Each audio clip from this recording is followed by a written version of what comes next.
Welcome back to Broxim, everybody, and today we're going to be talking about an issue that faced the Eldar in 10th edition against my better judgment, and that is that Eldar are broken, they are OP, they are unplayable against. They're so broken, in fact, that many players that I've played against personally in the last couple of weeks have mentioned how OP Eldar are, but not only that. This last weekend, I was actually in the shop and I was playing a pickup game, and one of the players that wanted to potentially play me refused because I play Eldar. He said, if you take a single D weapon, single Wraith Cannon, I won't play against you. And of course, I knew where that was going, and I just decided not to play. Because, quite frankly, if you can't use your codex, can't use your index, what's the point? And honestly, I'm not in the arena of running super highly competitive tournament lists at all times. I like to try different things. I was actually trying a mech list, but, you know, unfortunately, I was taking a couple of fire prisms in it, so I knew that would make him rage, and I decided just not to play him.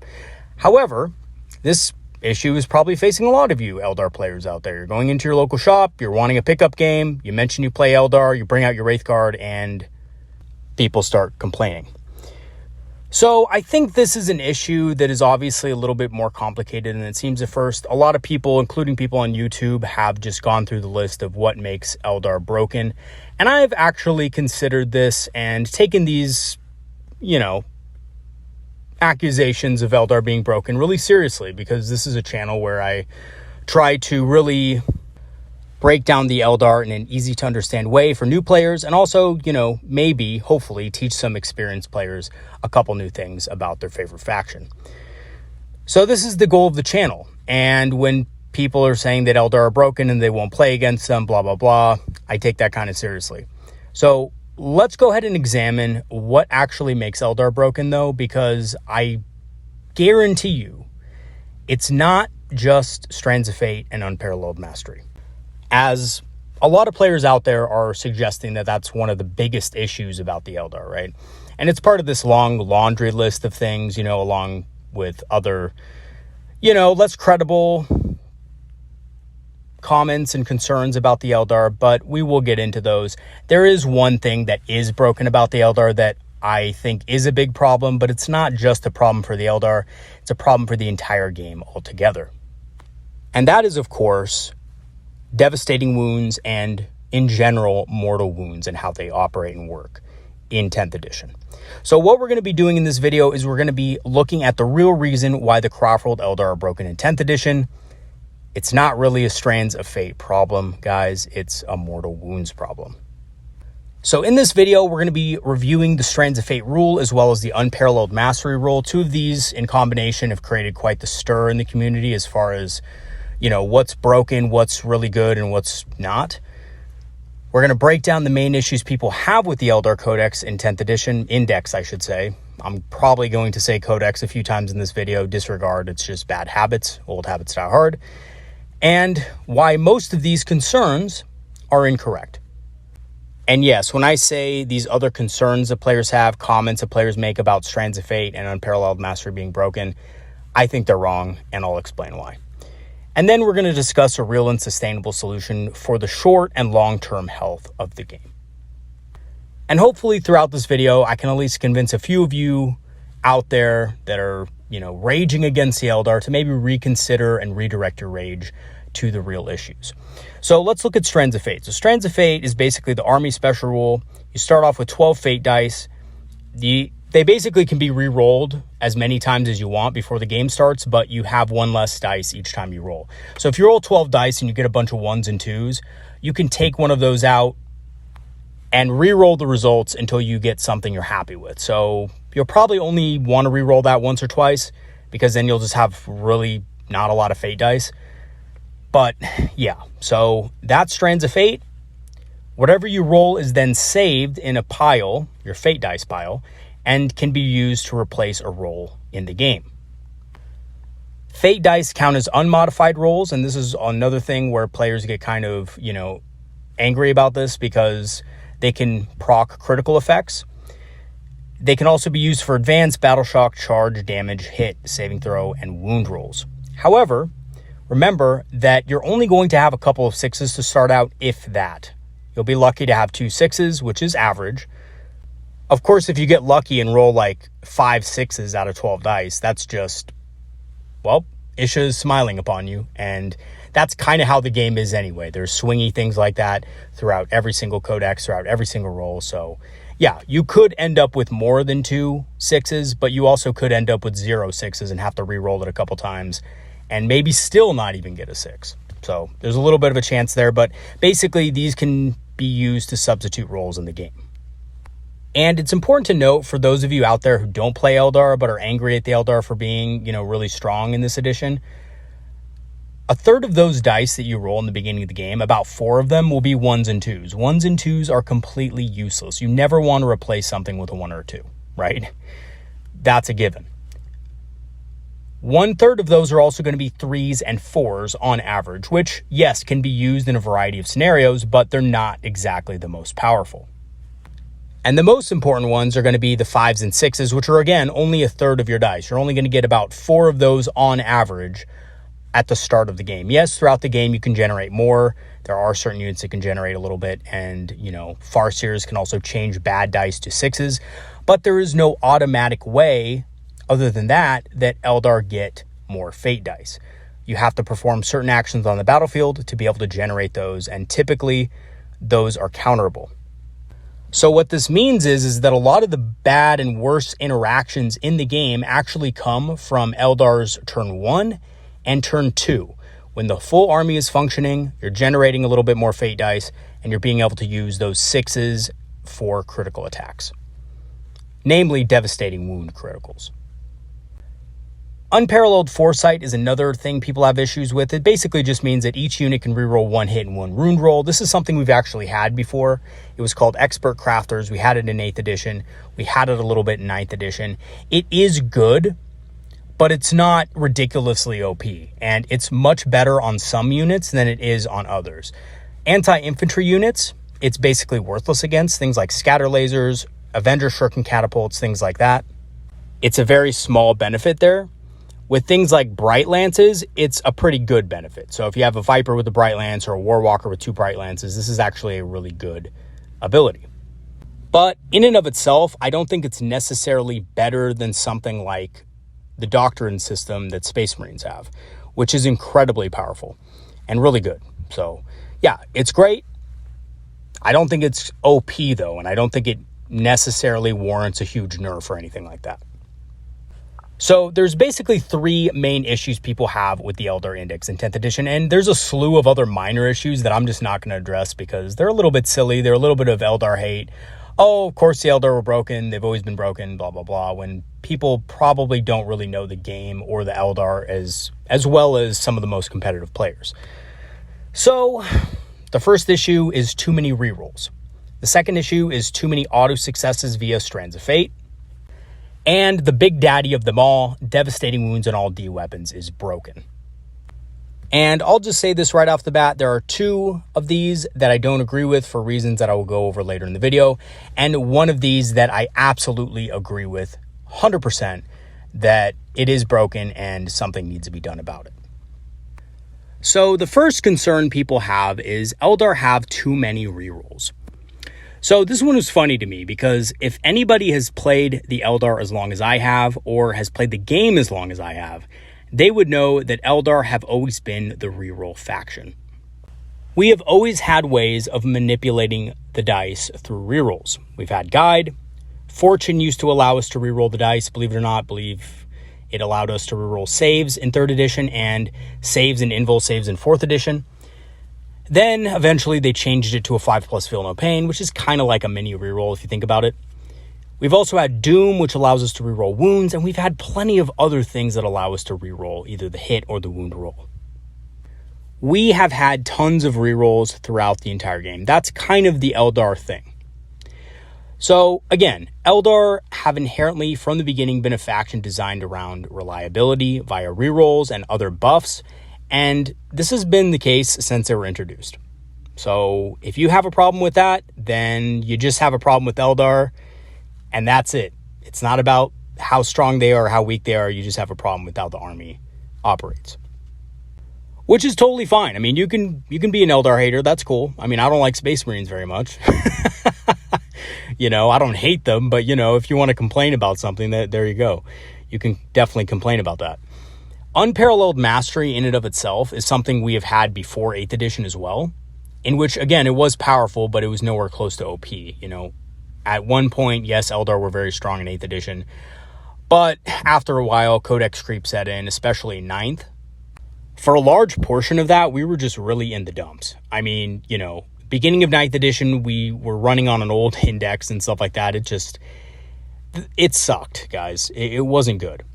A lot of the rules were kind of tailored towards 8th edition anyway, and we just couldn't keep up. So having expert crafters, aka Unparalleled Mastery, was something that kept us in the game and kept us fairly strong so that we could at least compete. We also lost some rerolls in exchange for Unparalleled Mastery. We lost Doom's rerolls to wound, and Guide, which rerolls to hit, is much harder to place in lists now. So you need to buy a Farseer Skyrunner. There's only one character that can do it. Yes, it works on a 2+, but you need to attach him to Wind Riders, which are an expensive bodyguard option. And again, he is very vulnerable to indirect fire. So are Wind Riders. Desolators or any other strong artillery like Imperial Guard Basilisks will easily be able to take down a Farseer with Guide and Wind Riders. So there is counterplay to getting rid of these excess rerolls that Eldar have. And you know what? Let's just kind of look at the elephant in the room here. Other armies have access to rerolls as well. We know that Space Marines have Oath of Moment. That's a army-wide reroll to wound and hit against the target. That's absolutely insane and has some massive power against armies that are running really big units. Things like, Wraith Knights. Things like Imperial Knights and Chaos Knights. It's very strong. And Space Marines are obviously one of the stronger factions, I think, going into 10th edition as well, just because of that access. And there's armies that have access to rerolls in other ways by shooting enemies on objectives and things like that. So, yes, Eldar have a lot of rerolls, but other armies do have access to rerolls as well. And, Eldar have always had rerolls, so what's new? So, I find this complaint very funny because we've always had rerolls. And yeah, you can definitely complain about that and say, Eldar shouldn't have rerolls. Okay, well, talk to the designers at GW and say, hey, let's redesign the whole faction and completely change how they work. That's your prerogative, but it's just not really something to complain about when the faction's designed around that. Okay, the other complaint is that Eldar have too many auto successes via Strands of Fate. So, if I fire a Bright Lance at something, I can choose to use a Strands dice of a 3 to just auto hit. And that's a problem players have because that's like, well, you're not rolling dice, And that's a big issue for a lot of players. Because it basically gives the impression that you're not interacting with the game and you can just kind of succeed whatever you want. But the truth is, if you take out the physical act of rolling a dice, with Unparalleled Mastery, hitting on a 3+ with a reroll, you're probably not going to miss, right? There's very low chances.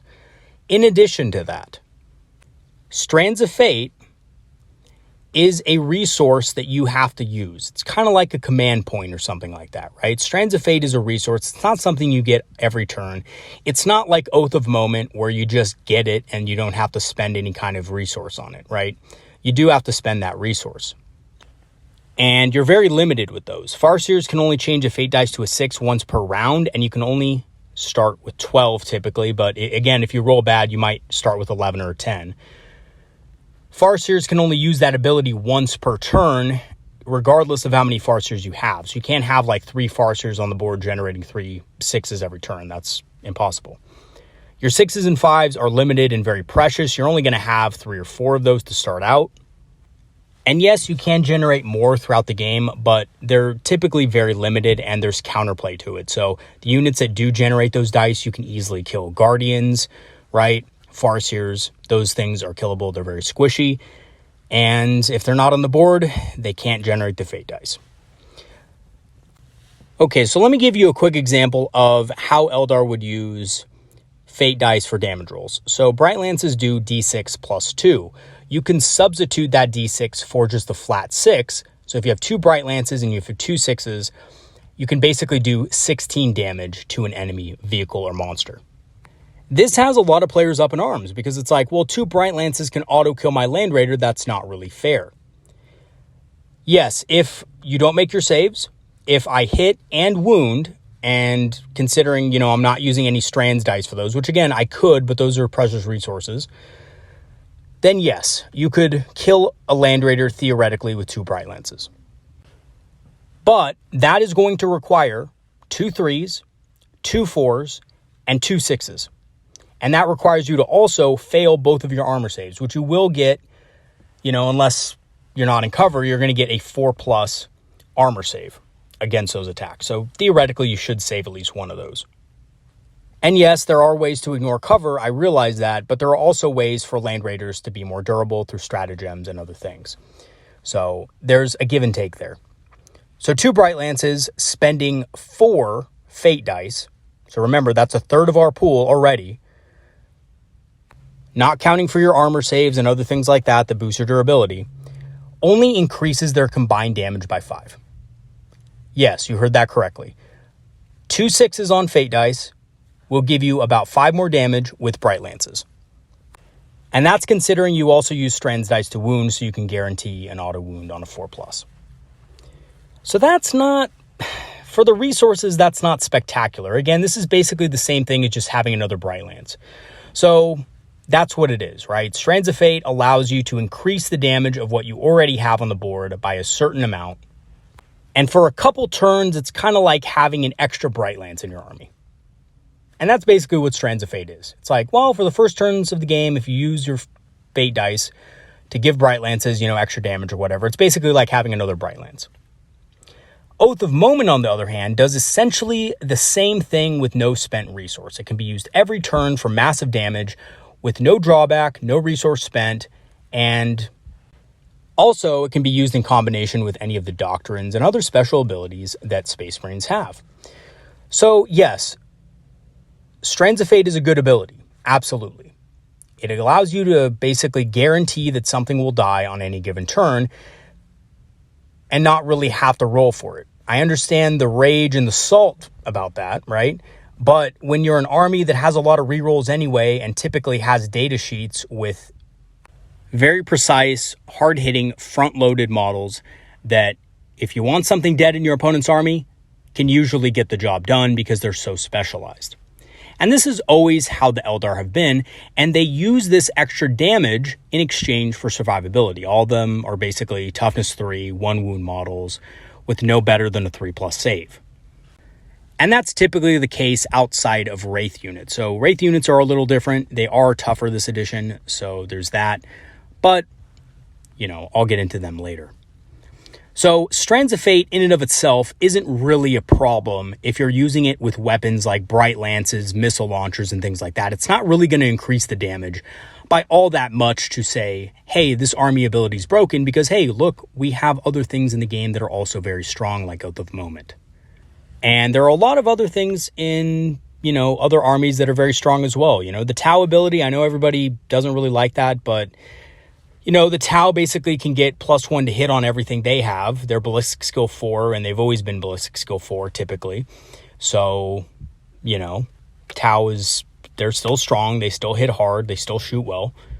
Sisters of Battle have miracle dice, and it's basically just the same as this, except it's generated in different ways. So with Eldar, a lot of the damage is front-loaded in the first couple of turns.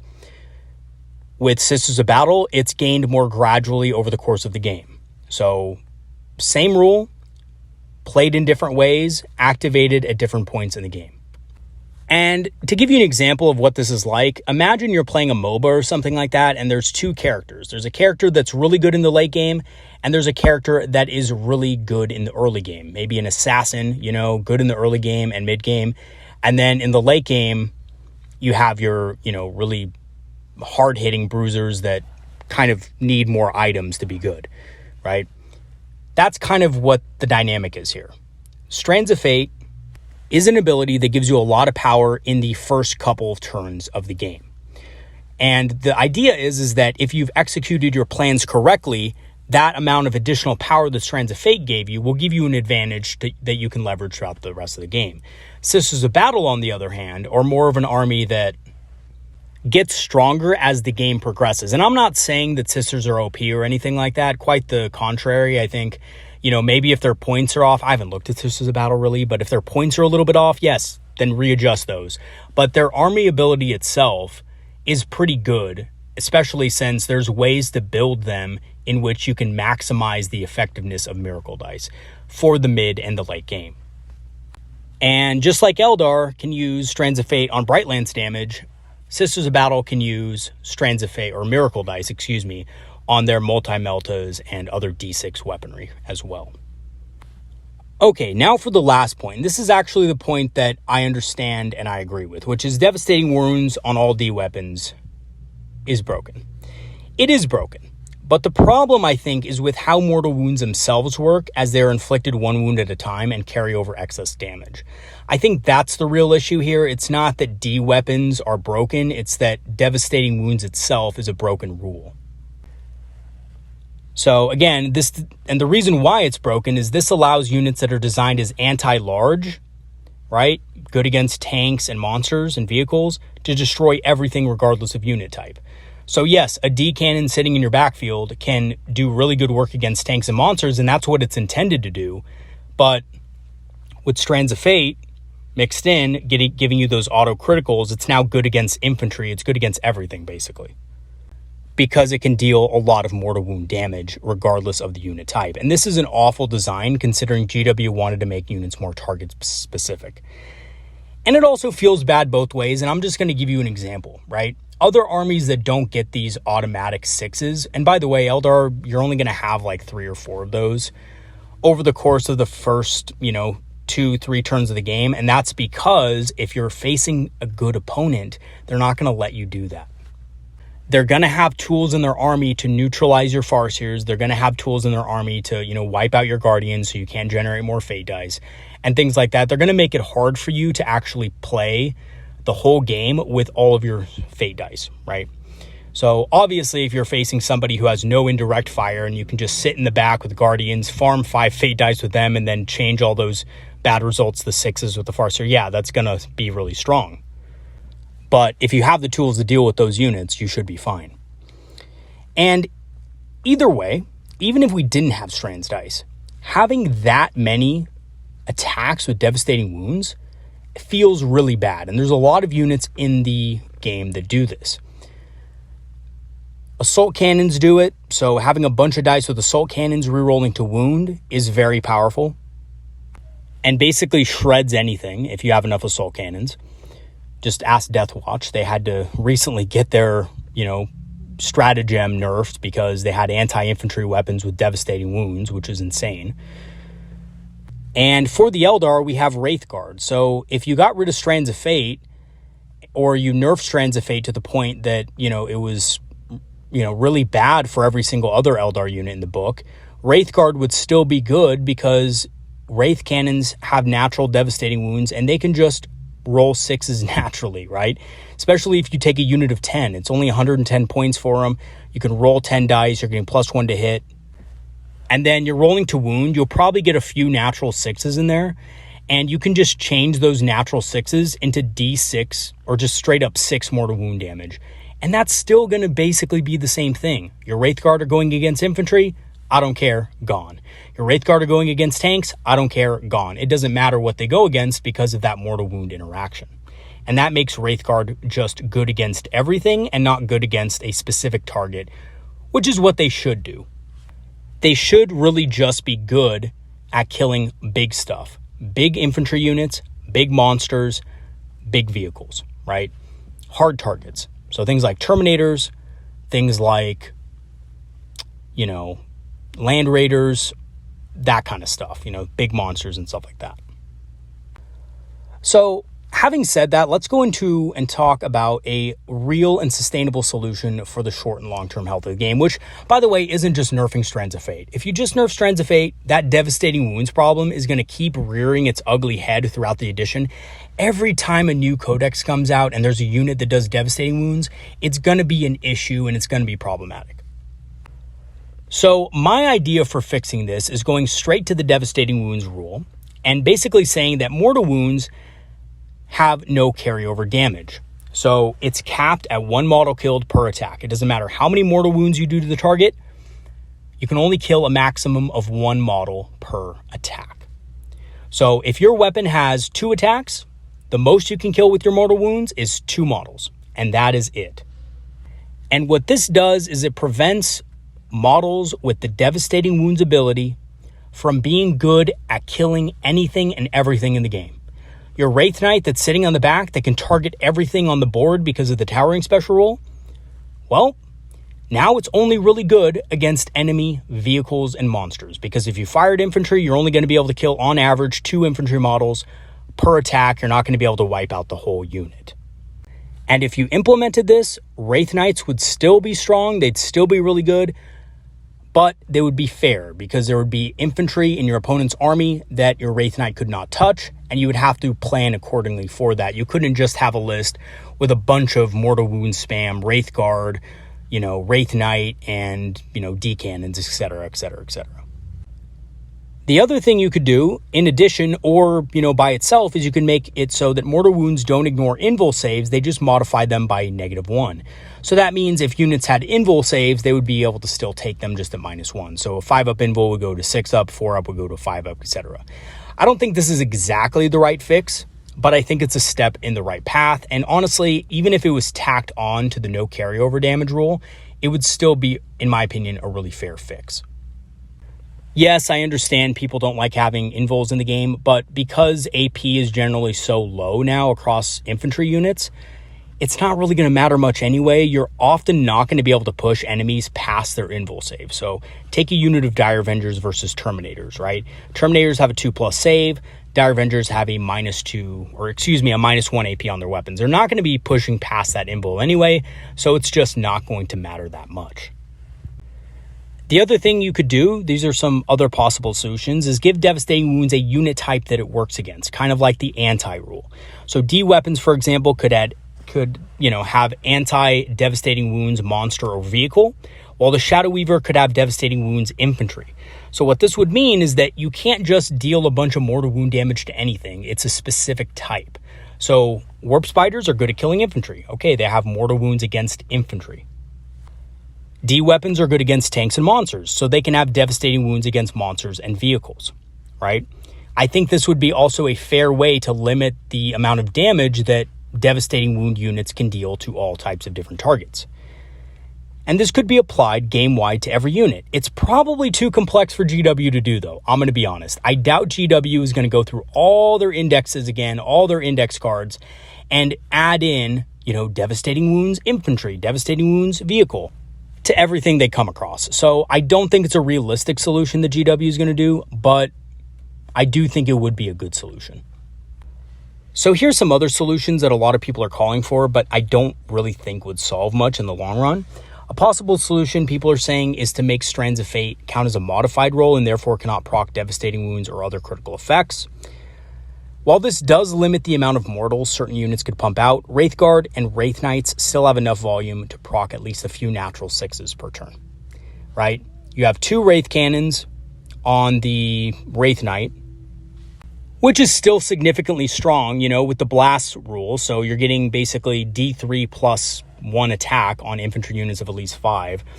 If you have 2 of those, on average, you're going to proc at least 1 6 if you hit all your attacks, which you probably will because you have, again, you have Strands of Fate, Unparalleled Mastery, and things like that. So you don't really need to change a dice to a 6 because on average, you're going to roll a 6 anyway. And when you do roll that natural 6 that you didn't use strands of dice for, you know what you're going to do? You're going to place those 2 6s into its damage roll. You're going to do 12 mortal wounds and you're going to wipe a unit out of existence. So it's not really going to save much. Honestly, it's not really going to fix much in the game, and other units that have similar abilities will also be very strong just rolling those natural 6s because they have a good enough volume of fire. And that's the same for a squad of 10 Wraith Guard, right? Wraith Guard are going to hit on 3+, they're going to shoot you, they're going to probably proc at least 1 devastating wound of a 6, and then during the opponent's turn, they're also going to shoot again, probably if they're targeted, and they're going to deal another natural 6 to wound as well, and that is not even accounting for Overwatch.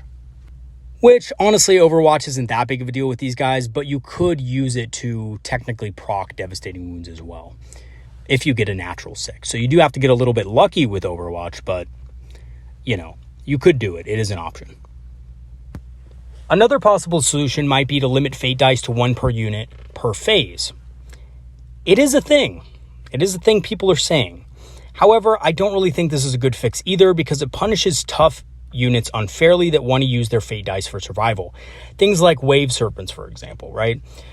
Yeah, you probably don't have that many 5s and 6s and stuff like that, but if you want to survive or make sure a wave serpent survives as long as possible, you're not going to be able to do that now.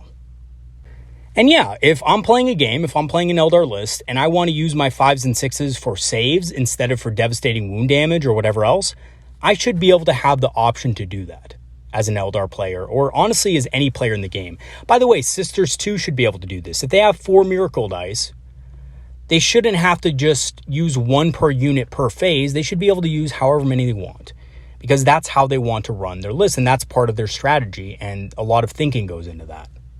And again, there is a trade-off, right? The trade-off is you save a bunch of invul saves with your fate dice. You don't have any fate dice for damage the next turn, especially if your opponent, again, like I said earlier, takes out your key generating units like Guardians and Farseers. And in addition, there's a lot of other roles that you're going to need in the game, like battle shock tests. You're going to need charge rolls, advance rolls, and things like that. You will need those high dice for as well, but you won't be able to get them if you spend them on saves. So it is a trade-off. I think the 1 per unit per phase thing is just kind of strictly meant as a fix for the Avatar of Cain, right? It's like, oh, we don't want the Avatar of Cain to make 4 saves, automatic saves in a row with his 4+ invul save. Yeah, but that's also a third of the dice, and that's all the good dice that I have, right? Those are the 4s, 5s, and 6s that I've rolled for my fate dice in the beginning of the game. Those are now gone. And yeah, it might be worth it for me to do that, but I'm paying resources to do so. And just like Sisters of Battle players, who I think, should have this ability too with some of their models, like Saint Celestin, for example, and stuff like that, I think they should be able to do this for saves and for damage. It just makes sense. If you use it just for saves, it's just not going to be that effective. Having 1 save, whereas you could save it on 4+ anyway, right, is not really that powerful. And I think Eldar do need a little bit of extra survivability in some points of the game, because this is an objective game. We are going to have to be on objectives at some point, and our units are much, much squishier. So spending resources for a little bit of extra survivability, in my opinion, would punish other units unfairly as well. So in conclusion, Eldar are indeed looking pretty good. We have some really cost-effective options, we have some really good data sheets, etc., and we have some good special rules. But the broken part about them is almost exclusively the Devastating Wounds interaction, which obviously, yes, it's super broken. I've tried it a couple times now in my own games, and I have to say, 100% confirmed, it's kind of broken, and it feels really bad to play with, honestly. I know this is not really an issue for highly competitive players and tournament players and stuff like that who only care about winning their games in competitive play, but for semi-competitive play where, you're playing against good players, they're trying to bring the most effective list they can, but they still want to have fun. They don't want to just beat your opponent down into the dust and have them be able to basically do nothing about it, right? It does feel really bad from that perspective. The rest of the stuff people are complaining about feel absolutely fine. Bright Lances feel fine, saves on things like Wraith Lords and the Avatar of Cain feels fine, etc. Rerolls with Unparalleled Mastery, they feel fine. We had this ability before, and back then it felt fine too. It wasn't really broken at all. So I think that the main problem, again, is with Devastating Wounds and how it interacts with Strands of Fate. And again, the best way to fix this is to go to the core rulebook, take a look at the Devastating Wounds rule, and fix that rule so that there's no negative interactions anymore. With basically what I've already said, units can't carry over damage if they don't have enough attacks for it. So a Wraith Knight with D3 attacks can't kill like 14 models with it. Right? That's kind of ridiculous. Each weapon should only be able to kill the number of units or the number of models that it has attacks for. and excess damage should be removed completely, in my opinion. And let's just be real and point the blame where it belongs and push GW to fix Devastating Wounds. Because, guys, everything else in the Eldar Codex, there might be a couple things here and there that are priced too efficiently, like Fire Prisms. Cough, cough, you know? Fire Prisms are a little bit too cheap. But everything else looks really reasonable, and I've looked at other indexes too, and honestly, it looks fine. They look fine in comparison with other units, right? Their Guardian Defenders trade pretty evenly with other basic troops of other codexes, you know, give or take. Our elite specialized combat units perform very well against their intended target and trade pretty evenly against, you know, models in their own weight class. So, yeah. All in all, I think the Eldar Index is fine. It's balanced. There's just a few things out of whack that are distorting the whole view of the index itself, namely Devastating Wounds, how they interact in the game, and of course, the Towering special rule, which I haven't really discussed too much, but yeah, the Wraith Knight, and by the way, Imperial Knight armies, Chaos Knight armies are also doing very well because of this Towering special rule, which basically means all of your obscuring terrain doesn't mean shit because they can fire right over it into your army. So if you're an Eldar player going against an Imperial Knight player, expect to lose most of your army during turn 1 because most of them have the Towering keyword. Well, the bigger ones do. The bigger Titans, the bigger Knights do have the Towering word and will be able to shoot over the ruins or whatever it is. So fix the Towering rule as well because that's broken game-wide. Fix Devastating Wounds because that's broken game-wide and will continue to be an issue throughout the entirety of 10th edition if you don't change it or fix it. And if you just focus on fixing the Eldar by nerfing the Strands of Fate and nerfing their, you know, rerolls and stuff like that, you're not really addressing the main issue. Okay, I hope that I've convinced some of you that, you know, Devastating Wounds is the real problem here and that Strands of Fate and Unparalleled Mastery by themselves, you know, not in combination with Devastating Wounds, but by themselves are not broken. If you're using them with things like Bright Lances and stuff like that, it feels good, it feels unbroken, feels totally fine and balanced. If you're using them with things like D-Weaponry and you're just maxing out a bunch of mortal wounds, yeah, it doesn't feel good if you're doing that. So my call to GW is fix the root of the problem, fix mortal wounds, fix the Towering rule so that we can have a great rest of the edition because you did a really good job with the rest of it. The rest of it looks great. There's just really problematic interactions within a couple of armies with the core rules, and the answer to that is fixing the core rules. And every single other person on this platform, on YouTube, content creators and stuff like that should be basically echoing the same thing, in my opinion, that, you know, you need to do something about this. Probably the best fix-all for the entire game is to fix Devastating Wounds. It's not to just nerf Eldar into the ground. That's not healthy for the game because every single time an army has a bad interaction like that, the whole army gets nerfed into the ground. No, that's not good, right? So fix the root of the problem and we're going to have a great edition. And just a bit of an afterword, if I may. Some people watching this video, of course, going to disagree with my points and say that, you know, no, Strands of Fate is the issue. Unparalleled Mastery is the issue. Eldar are broken. Fuck Eldar. Whatever. Right? That's fine. You can have you have a right to have your own opinion and stuff like that, but just make sure that it's backed up with evidence, that you address your points clearly, and, you know, aren't just raging saying that Eldar are OP and stuff like that. Have an actual point. Back it up with evidence. Back it up with some mathematics, and then we can talk. I haven't done exactly all the math, but I've spoken to a few guys who have said that Oath of Moment is much stronger army-wide than Unparalleled Mastery is against a lot of different types of targets. It's not just against or with single-shot weaponry. It's with basically all their weapons. So yeah, do a little bit of comparison, do some math, and prove it.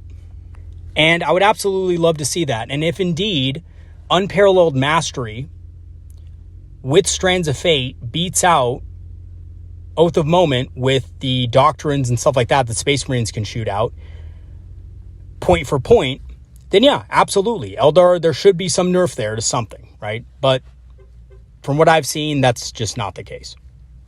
And the real issue is going to lie squarely with the Devastating Wounds interaction.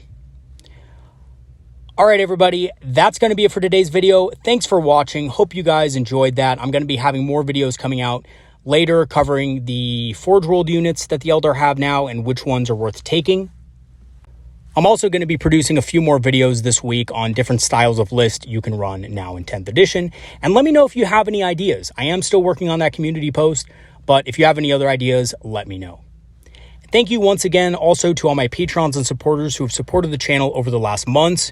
Your help has really considerably helped the channel grow and prosper, and the community is thankful for it.